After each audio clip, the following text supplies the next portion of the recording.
slow motion. I'm ready. What's in my pocket? Lots of stuff. It is hotter than Hawaii out here today. Gosh, I wish I was in Hawaii right now. 30 years is coming up, guys. Here, August the 9th, 30-year anniversary. Maybe we can... I can't believe you put up with me for 30 years. Maybe we can get off to Hawaii again. That would be amazing. We've had an amazing opportunity to go and see 2 of the islands. Still not been to the Big Island. It's a brutal, miserable airplane ride. It is. Thought I was going to die both times returning. Turbulence is crazy. But it's so relaxing over there. So anyway, guys, 30 years is coming up here just a couple of weeks for us, and hopefully we can have some fun with that stuff. And It'd be nice. Who knows where we'll go? We still haven't planned it yet. We won't know. It's okay. We got 2 weeks. It'll be fine. Yeah. This hummingbird feeder. Oh my gosh. Okay, so Kendra and Elijah, was it for my birthday or for Mother's Day? One of those holidays, bought me this incredible smart hummingbird feeder. Okay, so it's got like a little camera on it, and it tells you like what kind of bird it is and stuff, and which is cool and all. But here in East Tennessee, we only have one type of hummingbird, and it's a ruby-throated hummingbird. But this thing will identify birds, and it gives you like the craziest identification. Let me see if I can find one of the things that because it is like some of the most ridiculous things that you've ever seen. While I'm looking for that, talk about why we can't have a regular bird feeder.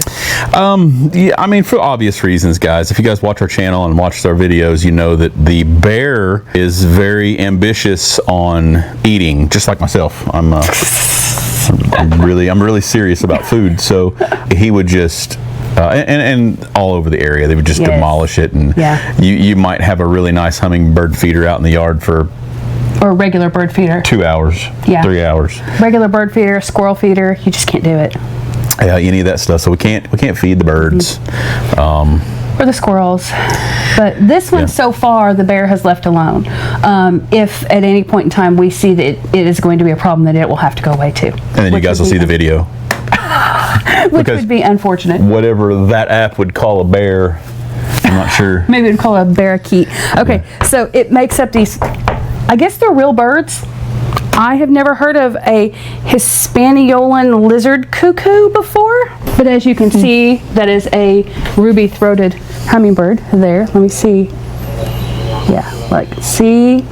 It's still a ruby-throated hummingbird, but it's just decided that it is something else, which I get the biggest kick out of it, and I'll screenshot it and I send it to my nieces because... Yeah, they like to. That's funny. They like to giggle at some of the giggle about it. So some of the crazy things that thing puts out is. So like, I only have one type of bird, but it still provides constant enjoyment because I giggle at the wrong identification. The wrong one is more rewarding than the right one. Right. Oh, so funny. It cracks me up. We're still lucky. We still get all sorts of wildlife here at the house every day. Fox, deer. We've had a skunk last night. Elk. We've had there was an elk down. Yes, we've had all kinds of stuff here.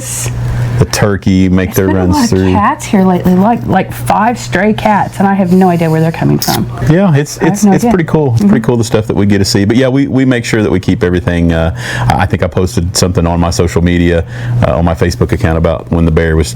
It's nightly, so I have to constantly go down here and rebolt and restructure the trash can, and they know you put one bag of trash out there and you think you're good till the next day, and boy, they'll tear up some stuff. So cars locked, trash cans secured, hummingbird feeders are not in the yard. Yes. And so far so good. So far so good. Yeah, we've been okay with it. We try to do our part to make sure to not feed the wildlife because that can be bad. It's not a good thing. So yeah, don't think that you can do that. If you come down for vacation, it's not a good idea to throw your scraps out to the wildlife there. It creates a problem and a very bad situation for those animals. You weren't there for the conversation, but I was talking to a park ranger the other day, and they said a lot of the issues that they have are people throwing away fruit scraps, apple cores, orange peels, banana peels. He said that stuff doesn't degrade, and that still counts as littering, and if a park ranger sees you do that, they will still write you a ticket for that, because it is still littering. And plus, like the orange peels and banana peels, that stuff just doesn't. Nothing's going to eat that, and then it also doesn't degrade, and then, so... Keep that in mind. Yeah. If you pack it in, pack it out. That hummingbird, I can feel the wind off of that hummingbird. Yeah. She's less afraid of us now, which is great. Yeah, but it's just really cool. It's a really cool thing. But like I said, we try to move forward on these Porch podcasts. Season 1, episode 5. Season 1, episode 5 here today. Again, appreciate you guys bringing us to the living room. We didn't think that the rambling portion of the towing channel would be what you guys would want, but we try to get that stuff out there. And I meet a lot of people every day, and they do not look like people that would be interested in towing or porch rambling. Porch rambling, yeah. But you guys are awesome out there. We love you guys. Yes. We appreciate the YouTube family and all that stuff. So we're trying to get to some questions that we often get about the lot. So I get a lot of people that say, why don't you have a cab service? Why don't you have an ATM? Those two things, it's just not a good idea for us. Kind of be a conflict of interest, wouldn't it? Not a good look. We get accused of enough things now that having an ATM there on the lot or say, yeah, I can get you a ride, call this cab service, and then my phone rings, I'm like, hello, yes, I will come and get you. That'll be $150. So as much as you guys have messaged us for the benefits of that, we see the benefits in that, yes. A, we would never have enough time to add that to our schedules, and B, it's just, that is shady. That's shady. You want to talk about shady stuff, that would be pretty shady. I cannot. I'm not going to be a part of that. So anyway, guys, we'll let the banks handle ATMs, and we'll let the cab and Uber and Lyft handle and that. And trolleys, and yeah. We've got some amazing relationships with an ATM, with the cab services.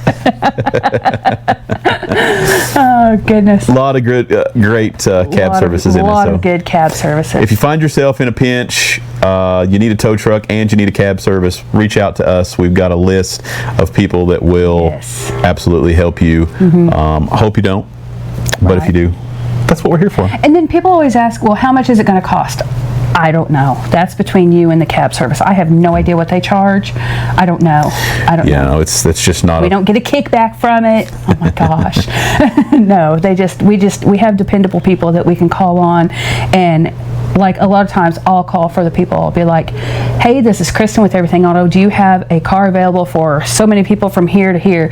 And they'll tell me yes or no. And then if not, then I go down the list. So thank those cab companies for answering the phone when I call. Yeah, it's nice. You know, sometimes they've had a very long day and they won't answer the phone because they're done. But if they see our number show up, then they know that it's a pretty desperate situation, and they will answer the phone for us. So keep that in mind. We'll try our best to help out with any of that stuff. What else? Do what we can. What else are we into? Okay, let's see here. ATM, taxi. Do you want to, while we're on the ATM and taxi thing, do you want to talk about cash? Cash. Yeah, go ahead. Cash. Cash only. Cash only. On our illegal parks, we only take cash or money order or cashier's check.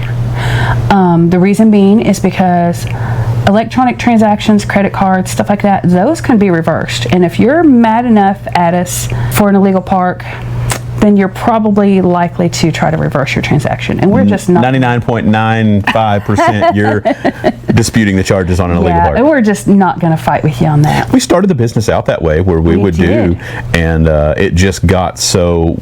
We were so upside down and weren't making any money on illegal parks, and we just couldn't. Just not going to do it. Can't do it that way. And whenever we first got started, I don't even think we even took credit cards when we first got started. No. So it was cash only when we first got started. It wasn't credit. So, and some companies don't have the credit card capabilities. So, I mean, people are like, oh, that's shady if you only take cash. Well, I mean, cash is legal tender in the entire U.S. So. But we do. We have a credit card machine, and we have them in the trucks, and we take credit cards on every other transaction out there. Yes, we do. Just not the ones that are mad at us. Even some of our police DUIs and things like that, sometimes we'll require cash on that stuff, because obviously you're going to be upset at the police department and us. Right.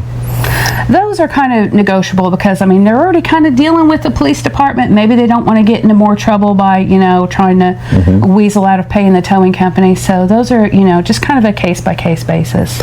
Yeah. But for all my people out there that say that, we're doing something wrong and it's sketchy and shady and, we get a receipt. Everybody gets a receipt and we record every one of our illegal A, you guys love to see illegal parks. And B, we record it, and why would we not pay our taxes on something that, hey, IRS, if you're watching, look, I recorded taking cash from this guy and I didn't pay you. How horrible. Yeah, no, trust me. We pay the IRS. We pay them. Jeez. Some people, I get it. Some of the people out there that watch the channel get really upset for some of our people's misfortune, and they can kind of relate, and they might get some feelings about that, and then before you know it, then they're accusing us of being, I get it, but we don't. Everything is by the book. Yeah. Everybody gets charged the same amount, and everybody has the same policy in place. Yes. And no exceptions, and it's just easier. They can't say, well, you gave them a break, but you're not giving me a break because I'm fill in the blank.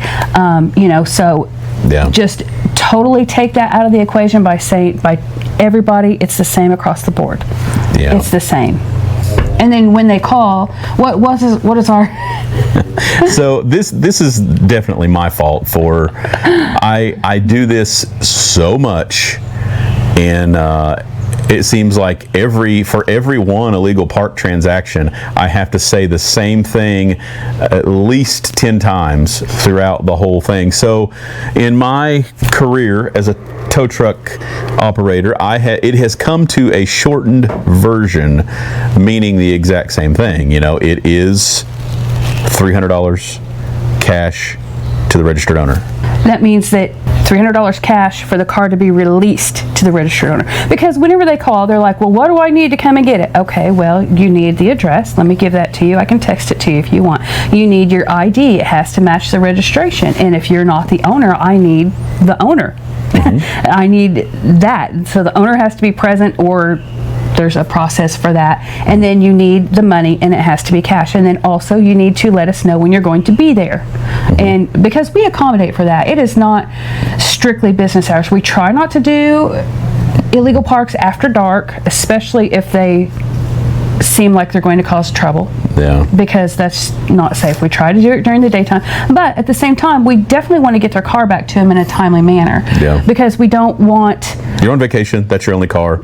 Right. You don't have other family here to help you out or whatever. We don't want you walking down the road. Right. And then plus, it gets it off my mind so that I can sleep. Yeah. Because if not, then I'm worried about this all night long, You're going to be sleeping at the gate. Right. And causing problems at the lot. And so we do our best to be accommodating on that. But yeah, when I say, this is the price, and it has to be to the registered owner, cash to the registered owner. That's exactly what I mean. This is the price, and it is cash, and you have to be the registered owner for the release back to you.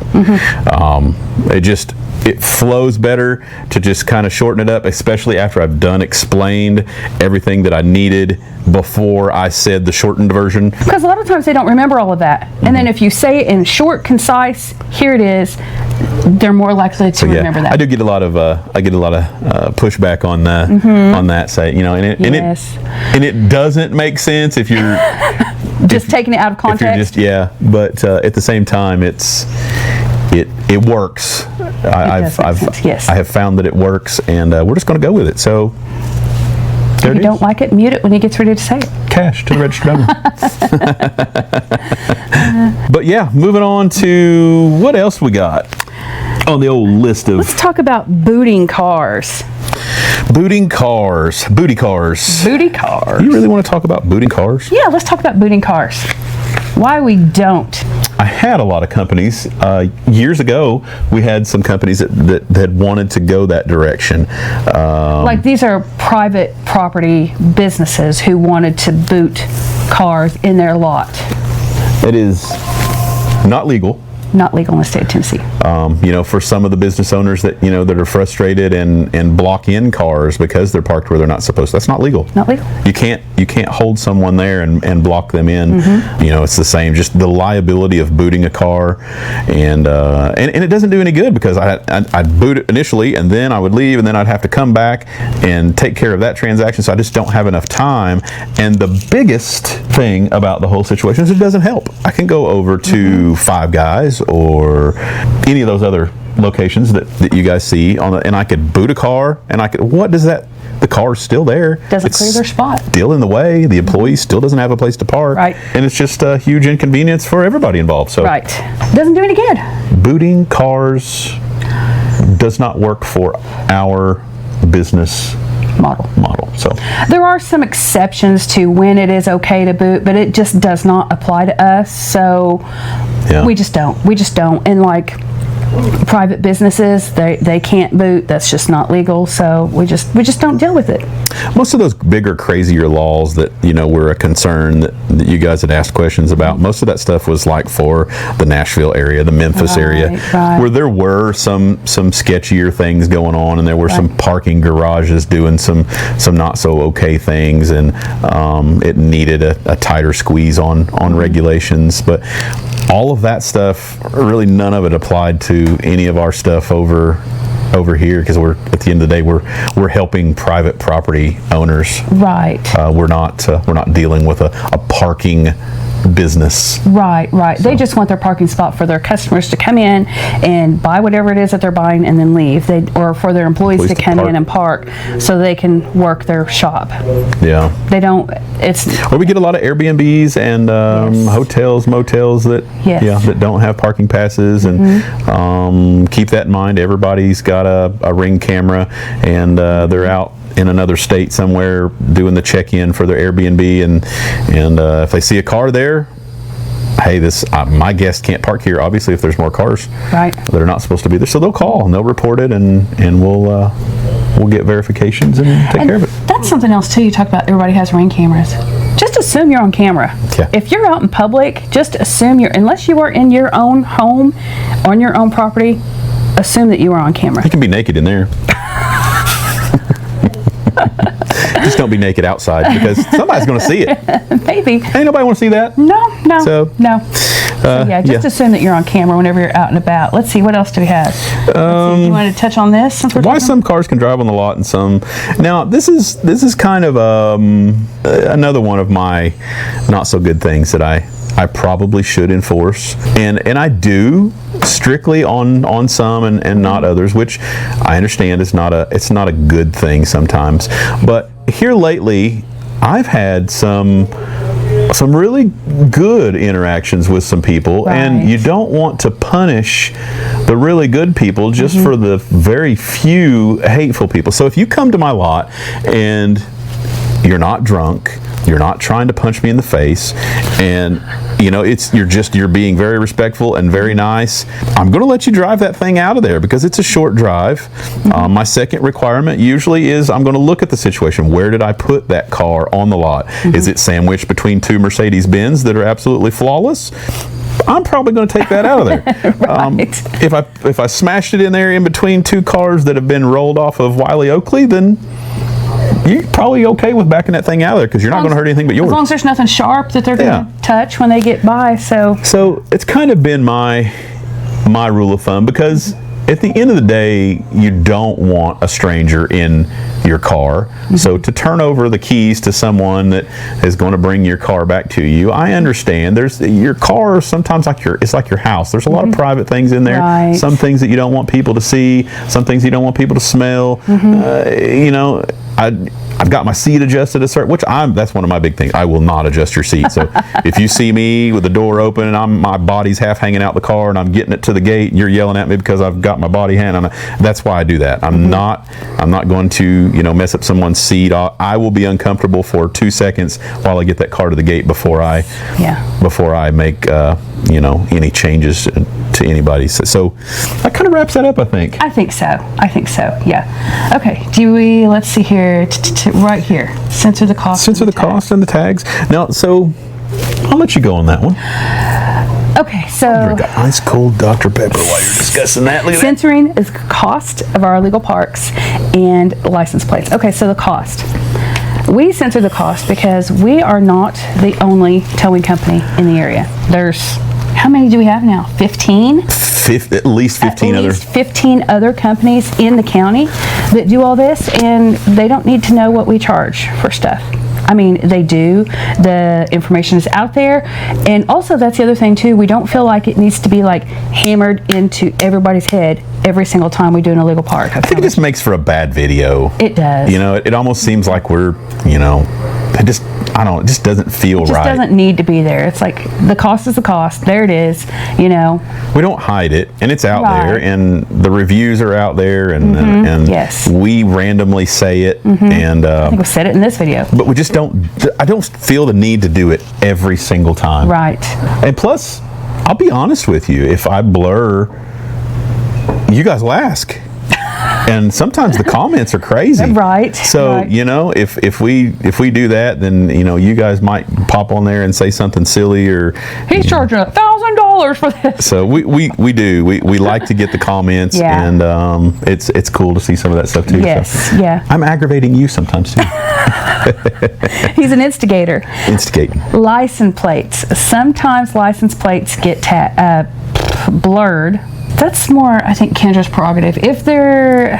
Well, so Kendra does it to make it easy on herself. So if we get someone that's really aggravated at us and really mad at us, then they're going to go on and they're going to report it to the YouTube platform. Right. And then that platform is going to make her go back in and re-edit just to pull their license. So it's nothing legal.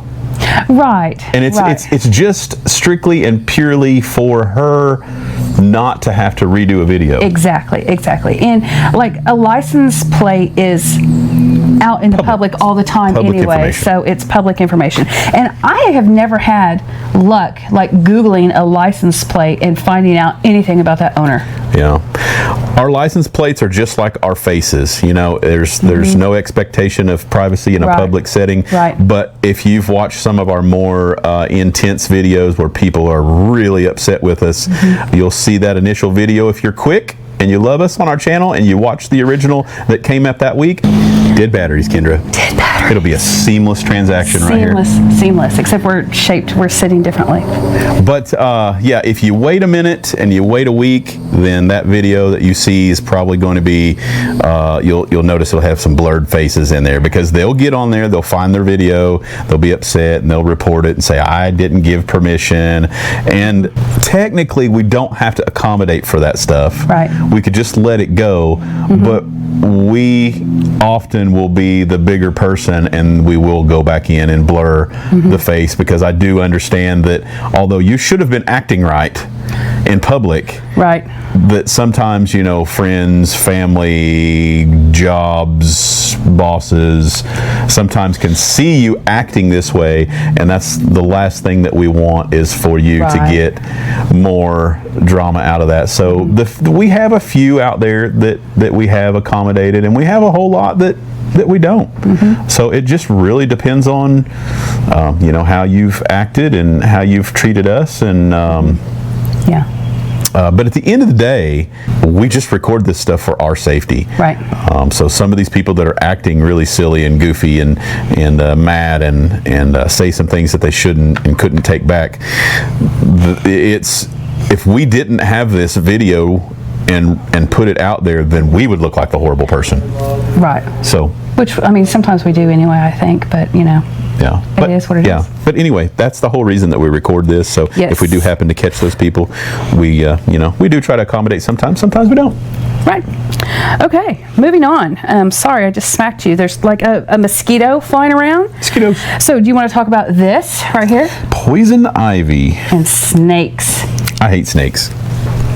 Snakes don't bother me. Listen, there's mosquitoes everywhere. It's bad. They got a big old snake at the lot, though. I know. I think there's two, actually. It lives under the camper. They're water snakes, northern water snakes. They're... He's exaggerating. They're non-venomous. They're non-venomous. They're pretty cool. I always like to sneak over there to see if I can sneak a peek of it, and he's like, "Is it back there?" And I'm like, "No, I ran it off," and then he'll go back there. We'll try to get you guys some pictures and videos of Yes, that. I'll try to do a better job. Yes, yeah. Snakes don't bother me at all. Snakes bother you. So if we think there's going to be snakes, we send Kristen in first. She clears the snakes. She pulls the snakes out of the Polaris so Jeff can drive it. Kristen's never had to crawl up under the house and fix a water line or a broken floor joist or Now Kristen's been under there with you a time or two, but mow some really sketchy high. Yeah. I've just had a lot of bad interactions with stuff like that. Like, so it just creeps me out, weirds me out. Not that I don't. Hummingbirds back. Not that I don't, like them. I just would like for them to be other places. Well, I mean, I don't want them like touching me or anything. I don't want to like go cuddle one or anything. But it's like I'm cool with it. We live in the woods. There's going to be snakes and spiders and rats and stuff. And it's going to be cows. It's a cow farm. But it doesn't mean I want to touch them. And like spiders, you're better with spiders than I am. But I have gotten better. Yeah. I still don't want them near me, and I don't want to touch them. And if I walk through a spider web, I'm doing this stuff. I mean, we live in the woods. We've gotten used to some of more of the creepier things. We've got scorpions here. We do. When we first moved here, they were everywhere. They're about an inch and a half long. They'd be in your bed. Oh, they hurt when they sting. It feels like a wasp sting when they sting. I think we've all been stung. I've not seen one. We bought our house here originally. It was vacant for quite some time. Yes, yeah. And so we slowly had to evict some of those crazier critters. Yeah. I was gonna say we found a snake skin in our rafters when we redid our roof. That was interesting. Bird nests. And, goodness, yeah. But yeah, poison ivy, guys. My arch nemesis. I don't get it. I do. It's bad. I can look at it and I'm covered head to toe. So for me, it's the Virginia creeper. Destroys me. Oh yeah, it doesn't bother me too much. But it doesn't bother her. So we're back and forth. So we have to pick and choose, what vehicle we're getting ready to go recover. If it's poison ivy, then I'm like, hey, I'm going to go hook that up. If there's Virginia creeper down the hillside, you might see Kristen down there hooking some stuff up. But at the end of the day, it's Virginia creeper mode right there. Yep.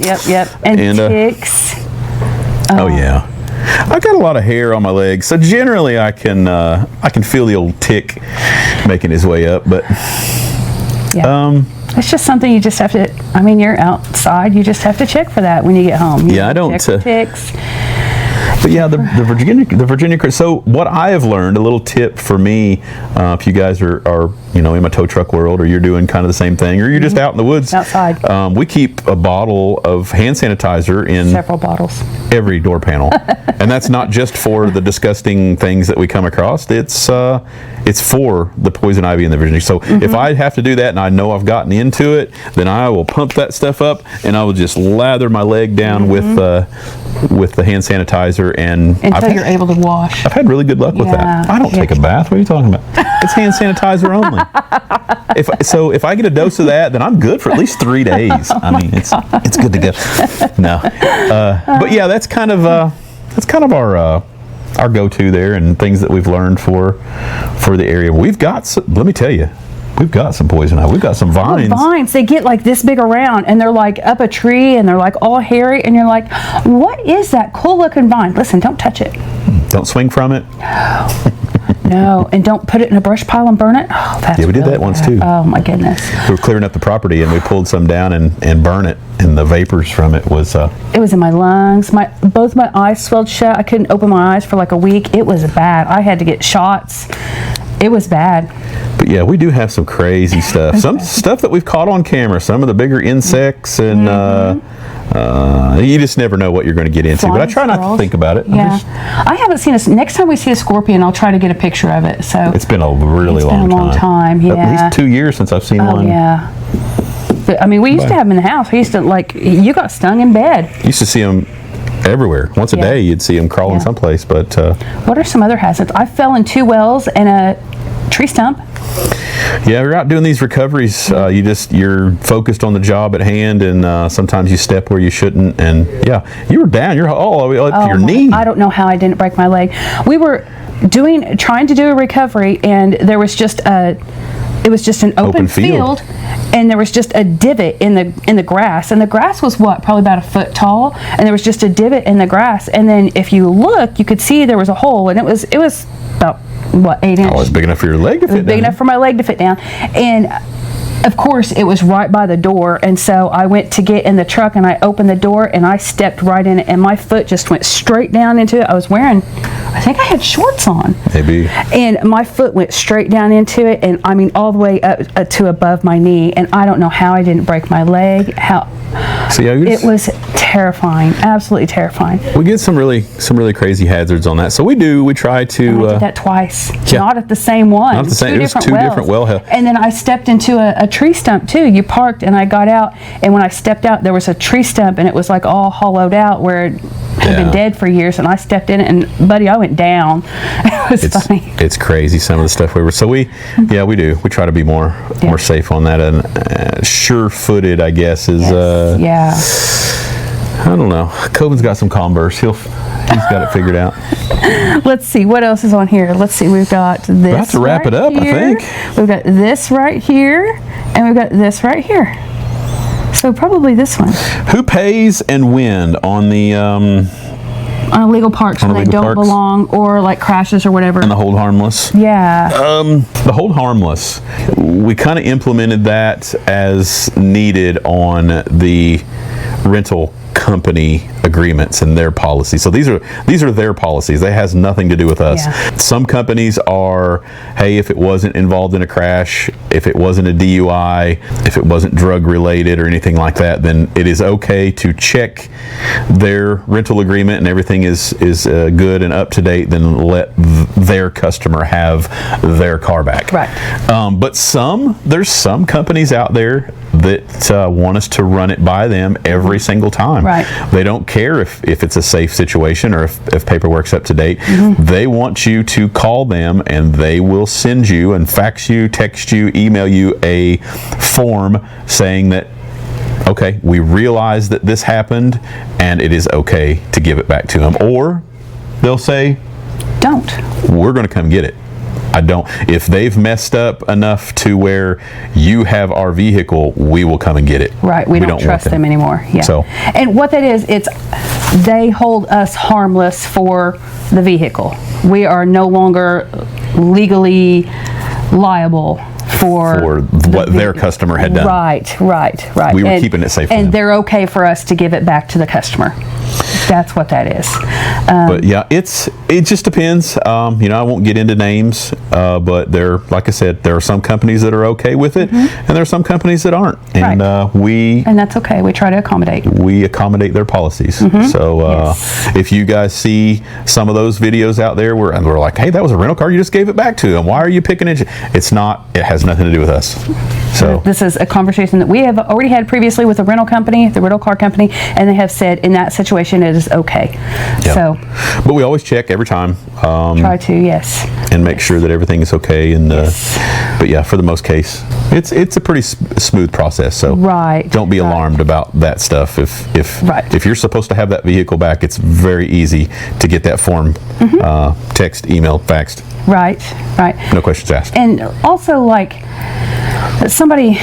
it comes up sometimes that there's only one owner on a vehicle, and then sometimes that person is not available.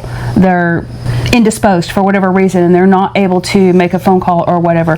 So maybe that could be a tip. Like, if you have a vehicle and, like, you're married, hummingbird attack. You're married, put both spouses' name on there, or have a second name on there just in case one person is unavailable whenever needed. Yes, and or whenever needed. So there's that. And then what was the other thing? Who pays? Like, say it is a rental car, and it's an illegal park, and the rental company is okay with them getting. Well, the customer pays that. The customer pays. At the end of the day, they're still going to pay it, whether they want to or not. Right. If the rental company comes and picks the vehicle up, then they pay us, but then all of their added expense is going to go back to that original customer. Yeah. So So that's bad. Yeah. At the end of the day, they still pay for it, because that's why you have a credit card on file when you rent these things. That's the contract that you sign.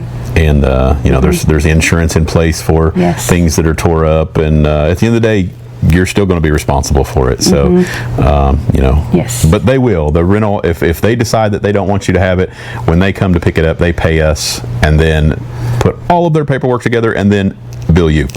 So yes. That's the easiest explanation for that. Right. And then like crash calls and stuff, if someone has full coverage insurance, their insurance pays for it. Or the rental car insurance pays for it.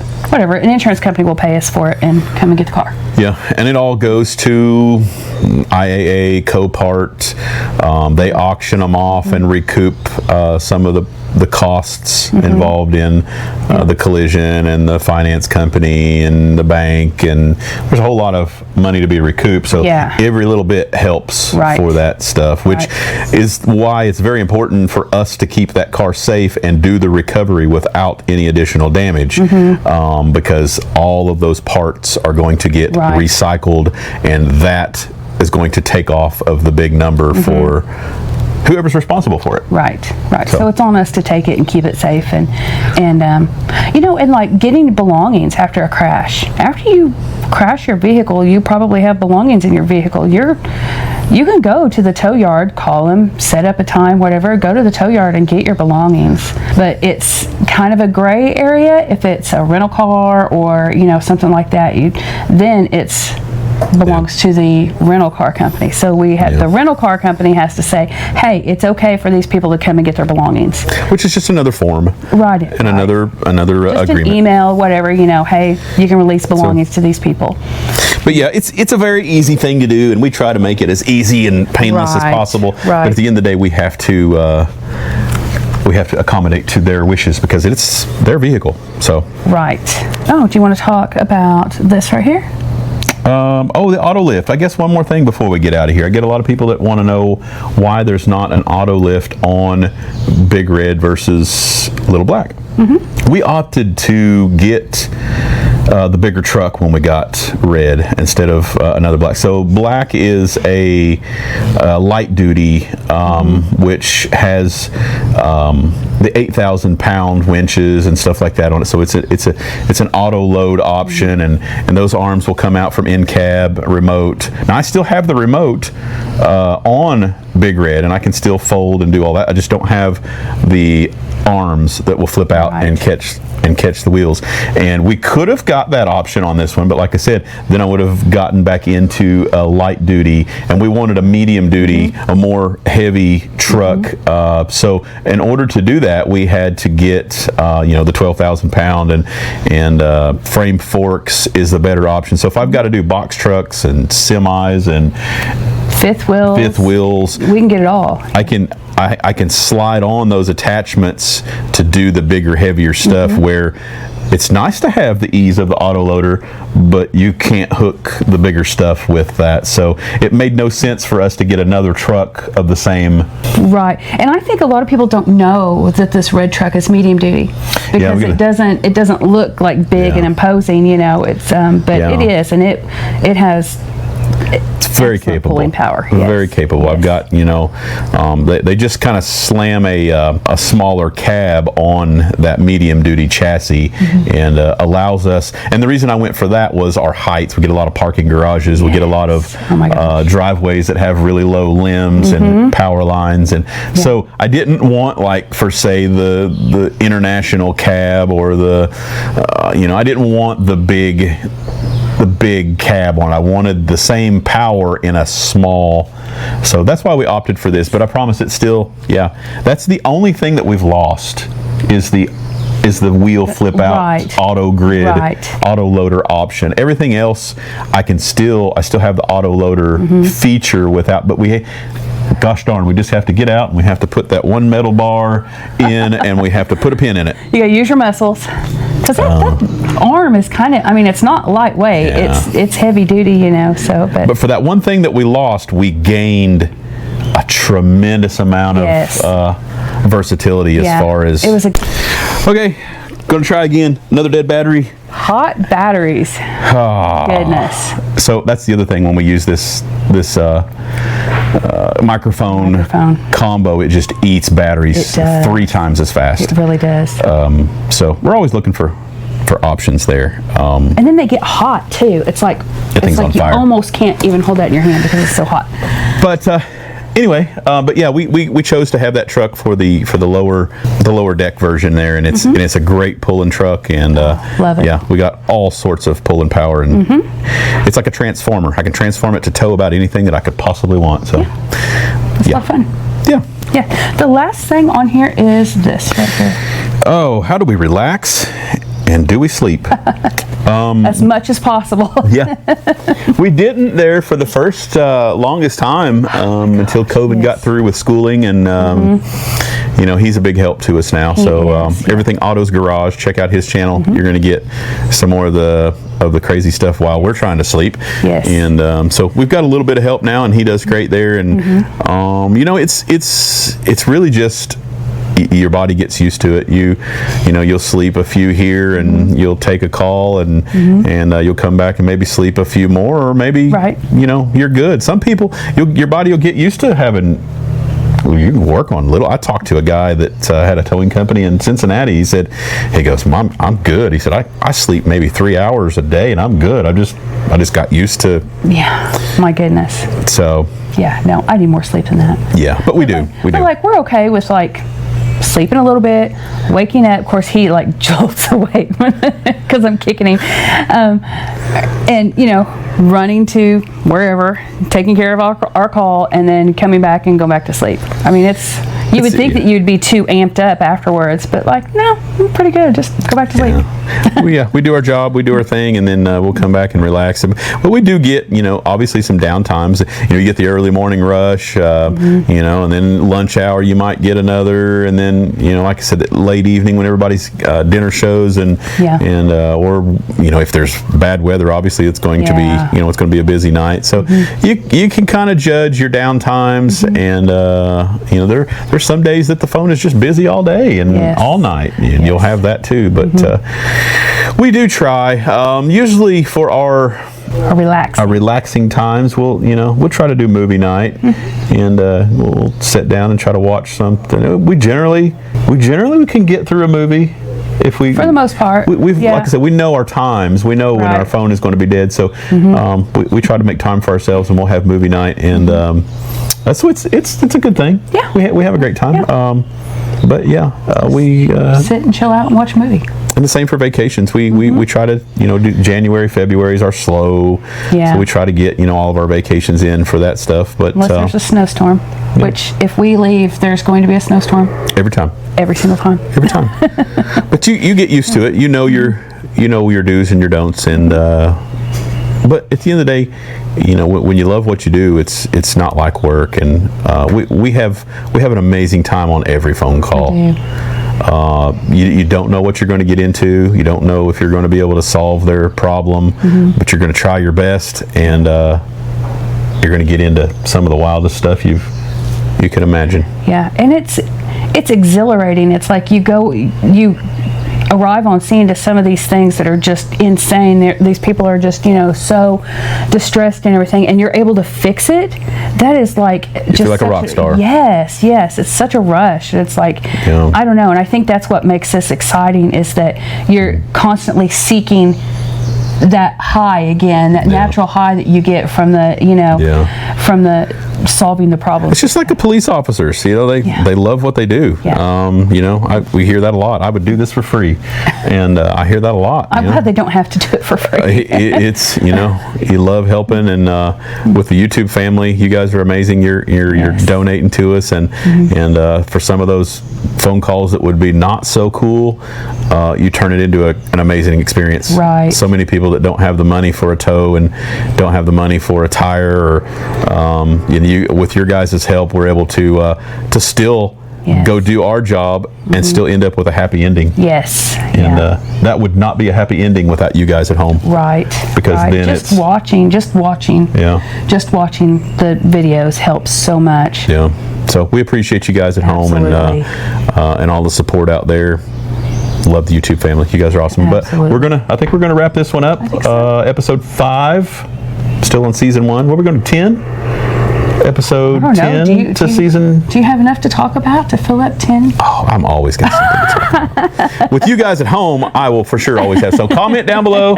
We love hearing from you guys. Give me something to talk about. I don't know how many episodes we'll do. We'll talk to Kendra about that. We'll go as long as we can, and we'll try to answer as many questions as we can. And I will drink as much Dr. Pepper as I can. I think if you went for a blood draw, you would be half Dr. Pepper. My heart pumps Dr. Pepper. We are not sponsored by Dr. Pepper. But if you're watching, the next video could be. Yeah, but we do. We appreciate you guys. Monday, Wednesday, Friday, 4 p.m. For all of our regular videos. These Porch podcasts are going to go out on the Saturday, supposed to, as long as everything goes smoothly. And but bear with me out there, guys. We apologize if something is late. Memo Debbie has got some stuff going there, and we appreciate the prayers for her, and we try to keep spirits up, and so just know that stuff's going on there. Kendra, we've got. Gosh, I'm the luckiest person. Can you believe they named him after me? I cannot believe it. She is. Callum Jeffrey. That's our new grandbaby. I don't know how she does it. So just bear with Kendra. He's 2 weeks old. 2 weeks old, and she's still taking care of all these videos. She is just like Superwoman. Yeah, so she's amazing. So if you got anything to say, give Kendra a big shout out in the bottom here, because she's being super mama, and she really is super mama and super daughter. She's just she takes care of all this stuff, answering your guys' questions, getting all 4 of these videos out, and still taking care of everything there at home, and both of her babies, and she is the reason you guys are getting this cool stuff. Yes. And she's the amazing one. So but anyway, guys, that's kind of a big explanation in the busy life of the EA family here, and we're a lucky family. But we really are. But with that being said, we got to get back to work. We can't just sit here on the porch all day. I would like to, but let's dream about Hawaii. Hawaii, aloha. Can you do a dance?